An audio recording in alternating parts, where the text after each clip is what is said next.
जिस माँ के लाल ने दूध पिया हो, जो ये कहता हो कि बाबा साहब की प्रतिमा हट जाएगी, पाला खींच करके रात में हटाते हो 420 अंधेरा में, जो तुम्हारे पूर्वज करते आए थे। आज यहाँ बहुजन समाज खड़ा है, आज प्रतिमा को तुम हाथ लगा दिखा दो, एक बार स्थापित तो करो। या तो वो रहेंगे या हम रहेंगे। आज सुप्रीम कोर्ट में देश का राष्ट्रीय नागरिक जज नहीं है, एक मनु का बेटा है, जो मनु को स्थापित करने के लिए नए नए डिसीजन देता है। बाबा साहब, हाथ उठाकर बोलो, बाबा साहब, बाबा साहब, मान्यवर काशीराम साहब, मान्यवर काशीराम साहब, मान्यवर वीपी मौर्य साहब, मान्यवर वीपी मौर्य साहब।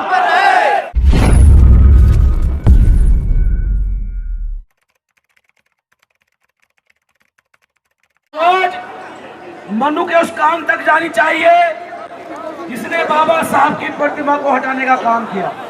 एक बार फिर मेरे साथ, बाबा साहब, बाबा साहब, बाबा साहब। सर्वप्रथम करुणा के सागर तथागत गौतम बुद्ध भगवान और देश को एक नई चेतना देने वाले कलम के बादशाह परम पूज्य बाबा साहब doctor B are Ambedkar ji, Bahujan Samaj को एक माला में पिरोने वाले मान्यवर काशीराम साहब और देश में नारी शक्ति को उजागर करने वाली झलकारी बाई में फूलन देवी जी, और आज एक बार फिर बाबा साहब की प्रतिमा के नाम से हमें इकट्ठा करने वाले और हिंदी बेल्ट भारत के चहेते वीपी मौर्य साहब और बहुजन समाज में जन्मे सभी महापुरुषों को नमन करते हुए आज दिल्ली की जंतर मंतर पर बाबा साहब के लिए कुर्बानी देने आए हजारों युवाओं, बुजुर्गों, महिलाओं को, आपके छोटे से कार्यकर्ता, आपके बेटे, आपके भाई का क्रांतिकारी चाबी। साथियों, मेरे से पहले जिन वक्ताओं ने अपनी बात रखी, मैं उनका समर्थन करते हुए, और जो मंच पे हमारे जोशी साहब समता सैनिक दल के सबसे मजबूत स्तंभ मेरे बड़े उधम सिंह साहब और तमाम साथियों को मैं नमन करता हूं।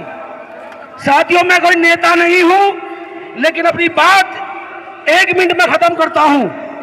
जिस मां के लाल ने दूध पिया हो, जो ये कहता हो कि बाबा साहब की प्रतिमा हट जाएगी, पाला खींच करके रात में हटाते हो 420 अंधेरा में, जो तुम्हारे पूर्वज करते आए थे। आज यहाँ बहुजन समाज खड़ा है, आज प्रतिमा को तुम हाथ लगा दिखा दो, एक बार स्थापित तो करो। या तो वो रहेंगे या हम रहेंगे। उसके बाद अगर बाबा साहब की प्रतिमा लगाने के लिए पानी की जगह अगर खून की जरूरत पड़ी, तो ये बहुजन समाज अपना खून देगा। अगर बाबा साहब की प्रतिमा लगाने के लिए ईंट की जरूरत पड़ी, तो हम अपनी हड्डियां लगा देंगे, लेकिन प्रतिमा वही लगाएंगे। और उसके बाद आज यहां बहुत संगठन आए हैं, उनको मैं बधाई देता हूं।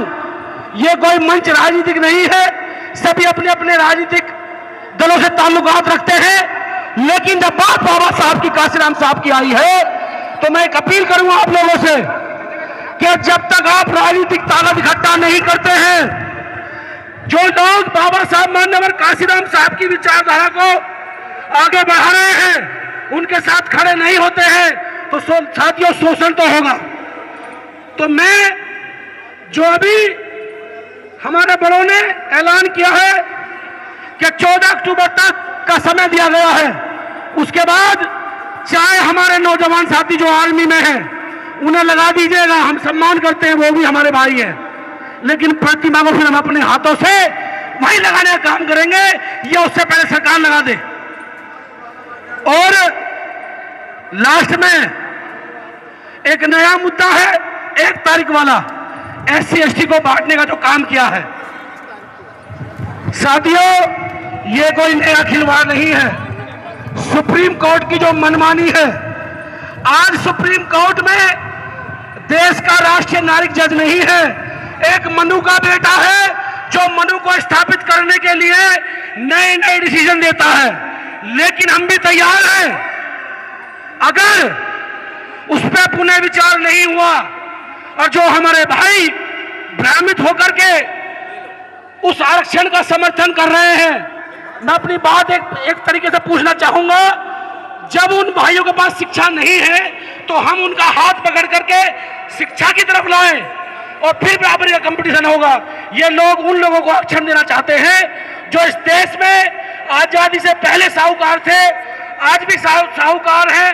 वो पहले भी पूंजीपति थे, आज भी पूंजीपति हैं। उसी के साथ साथ साथियों, अगर किसी को, क्योंकि ये आंदोलन पूरे बहुजन का है, जो सुप्रीम कोर्ट ने कहा कि एक समुदाय आरक्षण खा रहा है, मुझे ये बताइए कि सुप्रीम कोर्ट में कितने एससी जज हैं? मात्र एक। ओबीसी कितने जज हैं? आप बताओ कितने जज हैं? उसी के साथ साथ जितने आज सरकारी पद हैं, कई लाख पद खाली पड़े हैं, उन पे कोई बहस करना नहीं चाहता क्योंकि वो एससी के हैं। मैं तो कहता हूं, अगर मेरा वाल्मीकि भाई मजबूत है तो उन कुर्सियों बनना काम करे, अगर मेरा भाई धोबी समाज से है तो उन कुर्सियों बनना काम करे। लेकिन समस्या क्या है कि भाई भाई को लड़ाने का काम है। तो मैं अपनी बात खत्म करता हूं। साथियों, तक बदल दो, ताज बदल दो, बेईमानों का राज बदल दो। और साथियों, अगर आपने साथ दिया तो भूगोल भी बदले जाते हैं, और जो भूगोल बदलना चाहते हैं वो कुर्बानी भी देना जानते हैं। आपने देखा होगा कि वीपी मौर्य साहब ने 1967 में प्रतिमा लगवाई थी, हजारों लोग जेल गए थे। तो मैं आप सबके सामने एक वादा करना चाहता हूं कि जब तक प्रतिमा नहीं लगेगी, जितने भी आंदोलन होंगे, अपने पूरे हजारों साथियों के साथ पूरे देश में अपने बड़ों का सम्मान करते हुए आपके साथ कंधे से कंधा मिलाकर चलूंगा। इसी के बाद जय भीम, नव बुद्धाय। जय जय जय जय जय भीम, जय जय जय जय जय भीम। जब तक सूरज चांद रहेगा, जब तक सूरज चांद रहेगा, बाबा साहब, हाथ उठाकर बोलो, बाबा साहब, बाबा साहब, मान्यवर काशीराम साहब, मान्यवर काशीराम साहब, मान्यवर वीपी मौर्य साहब, मान्यवर वीपी मौर्य साहब। जय जय जय जय जय भीम, नमो बुद्धाय। जय भीम।